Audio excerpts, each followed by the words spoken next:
Okay, चलो so welcome back everybody. तो work का टॉपिक है डे वन पार्ट टू। 2 सितंबर 2021 ARKM 05 बैच। हमने यहाँ तक अभी खत्म किया था इसको, ट्रांजिटिव और इंट्रांजिटिव वाली चीजें चल रही थी। तो देखो, इनका सवाल था कि सर अगर दोनों ही आ जाए हमारे पास, intransitive sorry object, indirect object और डायरेक्ट ऑब्जेक्ट दोनों आ जाए तो पैसिव कैसे बनाएंगे। तो दोनों ही तरीके सही हैं आपके, दोनों में से कोई भी अगर तरीका आ रहा है तो आप बना सकते हो, ठीक है। दोनों में से कोई भी चलेगा। अच्छा, अब देखो, जरूरी नहीं होता होता है कि ट्रांजिटिव या इंट्रांजिटिव सेंटेंस में मतलब वर्ब को पहचानने के लिए पूरा सेंटेंस ही लिखा जाएगा तो ही पहचानोगे, ऐसा नहीं है। पूरा सेंटेंस ना भी लिखा जाए ना तो भी आप पहचान लोगे आराम से। जैसे मान लो मैंने वर्ड बोला गो, सिर्फ बोला गो, तब ये बताओ कि क्या आप इसका आंसर वर्ड में या रूम में दे पाओगे? नहीं दे सकते हो। तो यानी कि ये हमारा क्या है, तो इंट्रांजिटिव वर्ब है, इसका पैसिव वॉइस नहीं बन सकता। अच्छा, अगर मैंने वर्ड लिखा ईट, मतलब जरूरी नहीं पूरा सेंटेंस लिखा जाए तो ही समझ में आएगा, ये बिना पूरा मतलब सिर्फ वर्ड ट्रांजिटिव। पता चलता ही पता चल जाएगा। ये हमारा ट्रांजिटिव वर्ब है, ठीक है। तो इसका पैसिव बन जाएगा बी इटन, ठीक है, बी इटन वर्ब की थर्ड फॉर्म। अगर हम वर्ड लिखे राइट, राइट, तो इसका पैसिव बन जाएगा बी रिटर्न। मतलब अगर हम सिर्फ इतना भी कह दें सिर्फ इतना भी अगर हम कहते हैं तो उससे भी पैसे बनाया जा सकता है। जरूरी नहीं है कि पूरा सेंटेंस ही लिखा जाएगा तो ही समझ में आता है कि ये ट्रांजिटिव था या इंट्रांजिटिव था, ठीक है। अच्छा, अब एक सेंटेंस ये तो बताना मेरे को, अनमोल सेंग अ सॉन्ग, ठीक है। एक और लिया हमने, अनमोल सेंग ब्यूटीफुली। एक और ले लेते हैं, अनमोल सेंग अ सॉन्ग ब्यूटीफुली। बताइएगा जरा। सर ट्रांजिटिव है पहला कि ट्रांजिटिव है, हाँ, दूसरा इंट्रांजिटिव है, तीसरा भी ट्रांजिटिव है। वर्ब तो एक ही है। सर लेकिन पहला व्हाट का दे रहा है, सेकंड हाउ, और थर्ड में जो है वो डाई ट्रांजिटिव है। डाई ट्रांजिटिव है। हाँ सर सर। सिंग लिखा हुआ है ना, तो सिंग कुछ और तो व्हाट एंड होएगा नहीं, हाउ, ऑब्वियसली गाने को ही व्हाट गाएंगे एंड हम लोग। हाउ, तो यहाँ पे ऑब्जेक्ट अंडरस्टूड है। चलो, बट सॉन्ग एंड यहाँ ब्यूटीफुली, पे sir how and Singh what जो दोनों का वर्ब है। कॉम्बिनेशन वो डाई नहीं हुआ। अरे पुत्री, डाई ट्रांजिटिव वो होता है जो वट या वुम का आंसर देता है दोनों का, ये वुम थोड़ी है। Sorry sir. कहाँ भूल जाती है, देखो ये तीनों ही हमारे ट्रांजिटिव हो गए, वर्ब तीनों ही ट्रांजिटिव हैं, ठीक है, क्योंकि सिंग सिंग सिंग तीनों में आ रहा है, राइट। यहाँ पे क्या है कि हमारे पास ऑब्जेक्ट गिवन है, यहाँ पे ऑब्जेक्ट नहीं गिवन है, यहाँ एडवर्ब गिवन, और यहाँ पे ऑब्जेक्ट प्लस एडवर्ब दोनों ही गिवन। लेकिन अब यही चीज आपको अब यहाँ समझनी है, देखो जरूरी नहीं है कि ट्रांजिटिव वर्ब अगर आया तो हर बार उसका पैसिव बना दोगे आप। यहाँ पे सिंग का आंसर देखा जाए तो ऑब्जेक्ट में आ सकता है, लेकिन इस सेंटेंस के अंदर गिवन नहीं है। सीधा हमने कहा अनमोल सिंग ब्यूटीफुली, ठीक है। तो यहाँ पे अनमोल सिंह क्या उसने ब्यूटीफुली गाया, तो ये अंडरस्टूड होगा उसने क्या ब्यूटीफुली गाया, क्योंकि जब हम ब्यूटीफुली का आंसर दे रहे हैं तो किसी ना किसी एक्शन को ही तो ये रिप्रेजेंट कर रहा होगा, ठीक है। तो ये सिंगिंग का कुछ ना कुछ तो आंसर आएगा ना, तो वो हमें अंडरस्टूड करके चलना पड़ा। लेकिन वर्ब तीनों ही हमारे ट्रांजिटिव हैं। मैंने आपको क्या कहा, या तो वो वट का या वुम का आंसर या तो दे सके, ट्रांजिटिव ही होगा या तो आंसर दे या दे सके, ठीक है, तो वो ट्रांजिटिव ही कहलाएगा। तो ऐसा नहीं है कि सर ये इंट्रांजिटिव बन जाएगा, नहीं भाई, वर्ब ये ट्रांजिटिव था, ट्रांजिटिव है और ट्रांजिटिव ही रहेगा। हिंदुस्तान जिंदाबाद था, जिंदाबाद है, और समझ गए, ठीक है। तो उसी तरीके से ये इंट्रांजिटिव हो ही नहीं पाएगा, ये ट्रांजिटिव ही है। बस ये है कि इस समय में इसका हमने ऑब्जेक्ट इसके साथ मेंशन नहीं किया है। समझ गए अनमोल? क्लियर हुआ? बोलो यस, शाबाश। अच्छा, अब आगे कंटिन्यू करते हैं। ये तो बात हो गई हमारे ट्रांजिटिव और इंट्रांजिटिव वाले कॉन्सेप्ट, ठीक है। अब इसमें इसमें अगले नंबर पे आता है आपका ये वाला। पहले एक एग्जांपल देता हूँ फिर समझाऊंगा। अनमोल, अनमोल जो बच्चे मेरे से पहले कभी ऑफलाइन या ऑनलाइन ये कॉन्सेप्ट पढ़े हुए हैं, थोड़ा शांत रहना, बाकी बच्चों को सीखने दो।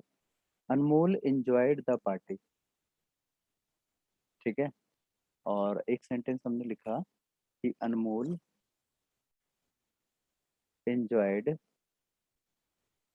इन द पौड़ी, ठीक है। अच्छा, एक और ले लेते हैं। Deepak Deepak Deepak introduced Deepak introduced manager. और एक और, Deepak introduced in front of the manager. हाँ जी, बताइए इन चारों में से कोई गलत भी है क्या? सर इसमें पहले में एंजॉय का तो आंसर आ रहा है द पार्टी व्हाट, ठीक है, लेकिन सेकंड में enjoyed in the party but what enjoyed, यहाँ पे व्हाट का आंसर नहीं आ रहा। वेयर का आ तो रहा है। यहाँ पे जी सर। तो गलत और है फिर। थर्ड में हिमसेल्फ आएगा फिर। ओके, गलत है कि नहीं। सर सेकेंड वाला इनकरेक्ट है। हम्म, हिमसेल्फ होना चाहिए। बाकी बच्चे भी बताइए। सर फोर्थ इनकरेक्ट लग रहा है।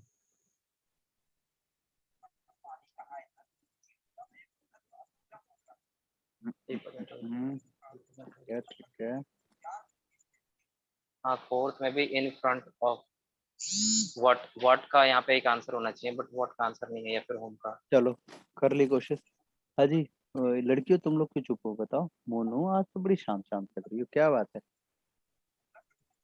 तबीयत वगैरह ठीक है ना तुम्हारी? सुषमा स्वराज, हाँ जी सर, हाँ जी ठीक दीपा है। डबल, तुम भी बताया करो जी। बताओ कौन सा सही कौन सा गलत। अब वो कहाँ गई ताजमहल? ये शायद इसका डिस्कनेक्ट हो गया होगा। चलो बाकी बच्चे अपने अपने आंसर दो तब तक। सर सेकेंड और थर्ड इनकरेक्ट है, बाकी सब सही। सेकंड और सर थर्ड फोर्थ और सेकंड गलत लग रहे हैं। अच्छा, सेकंड और फोर्थ गलत है। चलो चलो चलो, अच्छी कोशिश कर ली आप लोगों ने। मैं बता देता हूँ, सर देखो मेरे को तो सारे ही सही लग रहे हैं। सारे ही सही लग रहे हैं बेटे। सर मेरी तरफ से भी सेकंड और फोर्थ में मिस्टेक लगती है। ठीक है, अब सुनो मेरी बात। फर्स्ट सही है, थर्ड सही है, बाकी ये और ये गलत है। ठीक है, अगर ऐसा बोलते हैं तो गलत बोलते हैं, अगर आज तक आपने ऐसा यूज किया तो गलत यूज किया। चलो मैं बता देता हूँ अब कैसे कैसे कब कहाँ क्यों। ध्यान से सुनो। वर्ब दोनों में सेम है, एंजॉय एंजॉय, यहाँ सेम है, इंट्रोड्यूस इंट्रोड्यूस, ठीक है। चलो, इंग्लिश के अंदर कई ऐसे वर्ब होते हैं जो कट्टर ट्रांजिटिव होते हैं। कट्टर मतलब जैसे इंडिया में सारी चीजें कट्टर ही होती है, तो वैसे ये भी कट्टर ट्रांजिटिव। मतलब अपने बाद वो ऑब्जेक्ट लेंगे ही लेंगे। अब जैसे देखो यहाँ पे हमारे पास एंजॉयड, ये वर्ड का आंसर दे रहा है कि एंजॉय किया, क्या एंजॉय किया, तो पार्टी। और ये किसका आंसर दे रहा है? वेयर का आंसर दे रहा है कि कहाँ एंजॉय किया, तो इन द पार्टी, ठीक है। ये किसका आंसर दे रहा है? वुम का आंसर दे रहा है, वुम। और ये किसका आंसर दे रहा है? वेयर का आंसर दे रहा है। समझ में आ रहा है कि नहीं आ रहा? ये वेयर का आंसर दे रहा है। क्लियर हुआ कि नहीं? तो देखो, जो वट या वुम का आंसर देता है उसे ऑब्जेक्ट बोलते हैं, या आप पहले ही सीख चुके हो इस बात को। तो ये और ये हमारा ऑब्जेक्ट हो गया, और ये हमारे एडवर्ब हो गए। इतनी बात तो क्लियर है? ये और ये ऑब्जेक्ट होगा, और ये हमारे एडवर्ब होगा। यहाँ तक क्लियर हो गई बात? इंग्लिश में कई ऐसे वर्ब होते हैं, ध्यान से सुनना, जो अपने बाद कंपलसरी ऑब्जेक्ट लेते ही लेते हैं। अगर उनके बाद ऑब्जेक्ट आया तो सेंटेंस सही है, और अगर उनके बाद ऑब्जेक्ट नहीं आया तो सेंटेंस गलत है। जैसे इन दोनों में देखो, ऑब्जेक्ट नहीं आ रहा तो सर सेंटेंस। रिपीट कर दीजिए। देखो, इंग्लिश में कई ऐसे वर्ब होते हैं जो अपने बाद ऑब्जेक्ट लेते ही लेते हैं। कंपलसरी है कि ऑब्जेक्ट लेंगे ही लेंगे, ठीक है। अगर उनके बाद ऑब्जेक्ट आ गया तो सेंटेंस ठीक है, जैसे 1 और 3। और अगर उनके बाद ऑब्जेक्ट नहीं आया तो सेंटेंस हमारा गलत है, जैसे कि 2 और 4। क्लियर हुआ? Yes sir. ठीक है, अब यहाँ पे दो बातें आती है, दो सवाल। पहला कि इसको आप सही कैसे करें, और पॉइंट नंबर 2 कि ऐसे कौन कौन से वर्ब हैं जिसको इस कैटेगरी में हमें रखना पड़ेगा, है ना। बहुत सारे वर्ब होते हैं, यहाँ तो दो ही देखे हमने, ऐसे और भी होते हैं। तो पहला, इसको सही कैसे करेंगे, तो इसको पहले सही करना सीखो। देखो तो सही कैसे किया जाता है कि जब हमारे पास ऐसा कभी वर्ब दिखता है और उसके बाद ऑब्जेक्ट नहीं दिख रहा है तो उसको ऑब्जेक्ट देना पड़ेगा। तो जो यहाँ लिखा है उसको यहाँ पटक दो। अब अनमोल है, उसको उठा के यहाँ रख दो, अनमोल लड़की herself, हर सेल्फ आ गया। और यहाँ दीपक लड़का है तो himself. हो गया आंसर। तो ऐसे बोलना चाहिए, Anmol enjoyed herself in the party. आपने टीवी वगैरह में भी सुना होगा, जब लोग पार्टी में बैठे होते हैं बोलते हैं ना एंजॉय द पार्टी, या फिर बोलते हैं एंजॉय योरसेल्फ, ऐसे करके बोला जाता है एंजॉय योरसेल्फ। सुना है ऐसे, मूवीज वगैरह में भी बोलते हैं तो एंजॉय योरसेल्फ। Yes, sir. तो ये योरसेल्फ जो बोला गया वो ऑब्जेक्ट को पूरा ये सर सुना है। ऑब्जेक्ट की कमी जब खलती है तो उसको पूरा करने के लिए रिफ्लेक्स करना पड़ता है। तो यही इसी को कहा जाता है, इसी को कहा जाता है आपका रिफ्लेक्सिव टेकिंग वर्ब। ठीक है, अब सवाल ये था हमारा कि इसको सही कैसे करें। सही करना मैंने सिखा दिया। अब कैसे पता चलेगा कि इंग्लिश में कितने सारे वर्ब रिफ्लेक्सिव होते हैं और नहीं होते। ठीक है, अब ध्यान से सुनना। अब इसमें आपको रटना वटना नहीं है कि ऐसे ऐसे करके 4-5 याद कर लिया उसके बाद छोड़ दिया, ऐसे नहीं। तो आप इसमें जान लो कि देखते ही, वर्ब को देखते ही कैसे पता चलेगा कि ये रिफ्लेक्सिव था कि नहीं था, कैसे मालूम पड़ेगा। ध्यान से देखो। सर नॉइज डिस्टरबेंस आ रही है।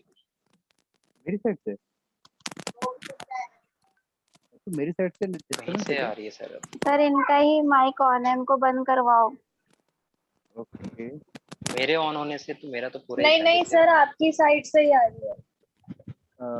मेरी साइड से तो सब कुछ बंद है। इवन मैंने तारक मेहता का उल्टा चश्मा भी बंद करवा रखा है अभी तो। हाँ, मे भी शायद हो सकता है बाहर से आ रही हो थोड़ी बहुत। चलो अभी खत्म मैं, हो गई सर अब वो वैसे। अच्छा अब खत्म भी हो, पता नहीं। ओके, हो सकता है ये वायर वगैरह हिल रहा होगा इसलिए। देखो तो रिफ्लेक्सिव टेकिंग वो कैसे पहचानेंगे, ऐसे कौन कौन से वर्ब सर हैं जब आपका माउस हिल रहा है ना तब आवाज आ रही है कर करके। हाँ ये हो सकता है मेरा।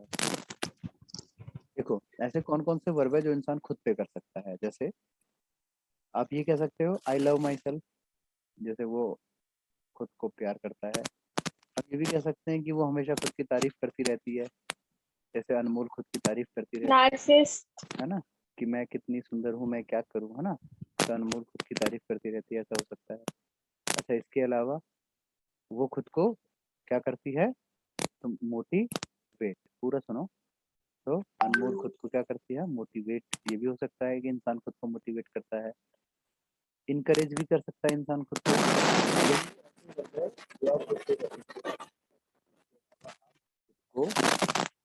आपको पनिश कर सकते हो, आपको स्लैप कर सकते हो, आप कर सकते हो, आपको ड्रेस कर सकते हो, आप खुद को और क्या कर सकते हो, लाइक इट। आप समझ में आएगी, यानी कि इसके अलावा सेटिस्फाई कर सकते हो। सर जो सेल्फ सेंटर्ड एक्शन है वो सब इसके अंदर आएंगे। प्यारी समझ गई। ठीक है, तो देखो ऐसे वर्ब जो इंसान खुद पे कर सकता है। सर इसके अंदर ड्रॉ भी आ सकता है। कौन सा? Sir draw. ड्रॉ नहीं, ड्रॉ का यूज अपने आप पे कैसे करोगे आप। देखो ऐसे वर्ब जो पर्सन खुद पे कर सकता है उसे ही रिफ्लेक्सिव टेकिंग वर्ब कहते हैं। आप इनमें से कभी भी सोचो, इनमें से कोई भी वर्ब उठा लो और सोचो, इसके बाद आपने ऑब्जेक्ट जरूर सुना होगा। कोई भी वर्ब उठा के देखो इनमें से, है कि नहीं। देखो सबका ध्यान अभी यहीं पे है। और भी वर्ब है बेटा आगे, लव के अलावा और भी वर्ब होते हैं दुनिया में। तो इनमें से कोई भी वर्ब उठा के देखो, इसके बाद या तो व्हाट का आंसर आता है या तो वूम का आंसर आता है। आता है कि नहीं आता, कंपलसरी है इनके बाद आना। ठीक है, तो ये ऐसे वर्ब हो गए जो आप खुद पे कर सकते हो, इसी को रिफ्लेक्सिव टेकिंग वर्ब कहते हैं। इनके बाद ऑब्जेक्ट लगाना कंपलसरी होता है। अब क्लियर हुआ, हाँ या ना? चलो शाबाश। अब मैं एक एग्जांपल दिखाता हूँ जो पहले पूछा जा चुका है आपके एग्जामिनेशन में, लिख लेना। दे satisfied with the delicious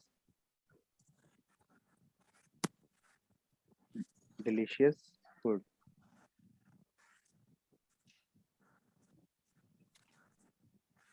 Last year,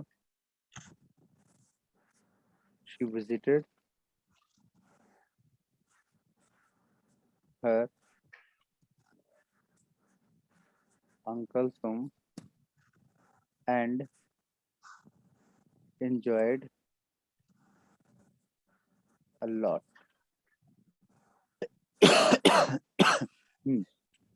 अब देखिए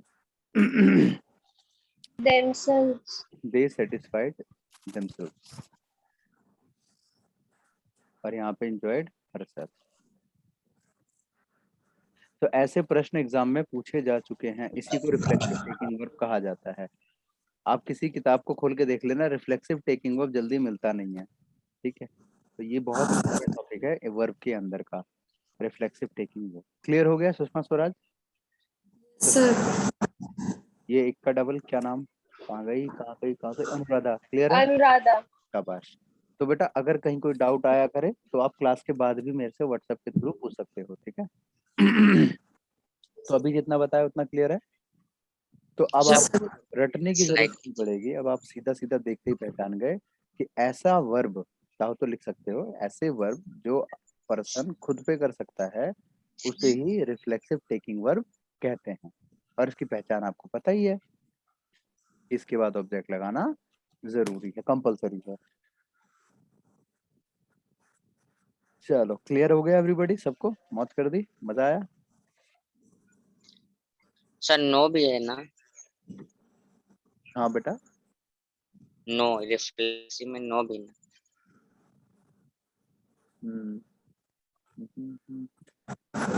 सर नो नहीं होगा? So she know herself होगा। बोल। हाँ बेटा बिल्कुल। तो इसमें आपने लिखा अंशुल रेखा। ओके चलो क्लियर हो गया यहाँ तक। तो आज की क्लास में Yes. हमने ट्रांजिटिव, इंट्रांजिटिव और रिफ्लेक्सिव टेकिंग तक पढ़ लिया है। नेक्स्ट क्लास में हमें स्टेटिव वर्ब और जो नॉन फाइनाइट के सारे पार्ट्स हैं, अगली क्लास में, नेक्स्ट क्लास में हम उन चीजों को पढ़ेंगे। और दूसरी चीज कि अब एप्लीकेशन में जितनी भी क्लासेस जो आपकी हो रही है, क्लासेस लगातार मैथमेटिक्स या दूसरी, तो एप्लीकेशन पे सारी क्लासेस सीक्वेंस वाइज अब अवेलेबल है। आप वहां से जाकर के एक्सेस कर सकते हो। अगर आप लोगों में से किसी ने भी, कोई भी अगर आप में से ऐसा धोखेबाज बच्चा है जिसने अभी तक मेरे एप्लीकेशन को डाउनलोड नहीं किया है, तो लिंक आपको अभी व्हाट्सएप पे मिल चुका है, आप उसको देखिएगा, भी मिल जाएगा, ठीक है। जैसे कि चाहना, अभी तक इसने डाउनलोड नहीं किया होगा पक्का, ठीक है। तो बेटा तुम्हें रात को सर मैथ्स की सीरीज में ना एक वीडियो में बहुत टर्बुलेंस है। 19 में आपको टॉपिक भेज दूंगी, वो बिल्कुल ही कंसेप्ट उड़ा हुआ है उसमें। कौन सा वाला? 19th वीडियो में आपको पिन कर दूंगी। अरे सब्जेक्ट तो बता। मैथ्स मैथ्स का एक बार बताना मेरे को, जरा लिंक भेज देना, मैं देख लूंगा उसको, ठीक है। ठीक है सर। लिंक भेज देना। और अगर किसी टीचर का कोई फीडबैक अगर आपको मिलता है कि सर मेरे पास नहीं है ऐप, बचा बेटा तुम धोखेबाज हो। देखो अगर आपको किसी भी टीचर का कोई फीडबैक देना है कि सर इनके पढ़ाने का कॉन्सेप्ट अच्छा है, बुरा है, या कुछ भी आपको लगता हो, तो वो भी आप मुझे व्हाट्सएप पे ज़रूर बताया करो, ताकि हम उस पर थोड़ा और बेटर काम करें। क्योंकि काफ़ी दिन से मेरी तबीयत ठीक नहीं थी, तो मैं ध्यान दे ही नहीं पा रहा था अपने एप्लीकेशन पे और टीचरों पे। अब थोड़ा मैं रिकवर हो चुका हूँ, तो अब जो है इन चीज़ों पे ध्यान दे रहा हूँ। चीज़ों को थोड़ा बेटर करेंगे। और मॉक टेस्ट भी काफ़ी टाइम से रुके हुए थे, तो मॉक टेस्ट जो प्रीवियस वाले थे वो तो लगभग आप सबने कर ही लिए हैं, और कुछ धोखेबाज बच्चों को छोड़ करके लगभग सारे बच्चों ने वो प्रीवियस मॉक टेस्ट कर लिए हैं। और जिस बच्चे ने नहीं किए वो कर लेना। और अपकमिंग न्यू मॉक टेस्ट भी उस पर अपलोड होने वाले हैं, आप उसका वेट करो थोड़ा सा, वो जल्दी अपलोड हो जाएंगे। आप एप्लीकेशन को जब ओपन करते हो ना, तो लेफ्ट हैंड साइड में देखना 3 डॉट होते हैं, उस पर क्लिक करके आप अपने स्टडी वीडियोस पे ऑप्शन खुल जाएगा सर आपका। मॉक टेस्ट क्या होता है? मॉक टेस्ट हो, ए भगवान तुमने रिवीजन टेस्ट होता है, एकदम किसी का प्रिपेयर कर मेरा रहे हो। जज्बात पलट दिए, जिंदगी पलट दी। इनको यही नहीं पता मॉक टेस्ट होता क्या है।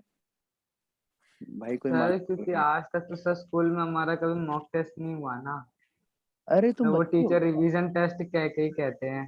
एक मिनट, अच्छा अच्छा अच्छा, अरे तुम तो बहुत छोटे हो यार, अभी तो तुम्हारा तो, तुमने अभी तक एक भी एग्जाम दिया नहीं है लग रहा है, इसलिए ऑनलाइन पे जो टेस्ट एग्जाम होता है ना वो ऑनलाइन होता है, तो ऑनलाइन के ही तरीके से आपको एक प्रिपरेशन भी करनी है। सांस्कृतिक ज्ञान परीक्षा होती है, उसका जो बुकलेट मिलता है उसको मॉक टेस्ट बोलते हैं, ओलंपियाड की बुकलेट को। चलो चलो, इनको मैं बाद में अलग से बता दूंगा, डोंट वरी, ये अभी छोटे छोटे नए नए बच्चे हैं ना, हो सकता है अभी 12th पास किया है इसलिए इनको इतना पता नहीं है, मैं अलग से बता दूंगा। तो मॉक टेस्ट आप देख लीजिएगा, वहाँ से अवेलेबल होगा, जो बच्चे जानते हैं वो, ठीक है। और आप सारी क्लास अटेंड किया करो भैया, करंट अफेयर की भी होती है डेली, मैथ की कल से चालू हो जाएगी, सर की थोड़ी तबीयत ठीक नहीं थी इसलिए अभी उनकी हुई थी क्लास।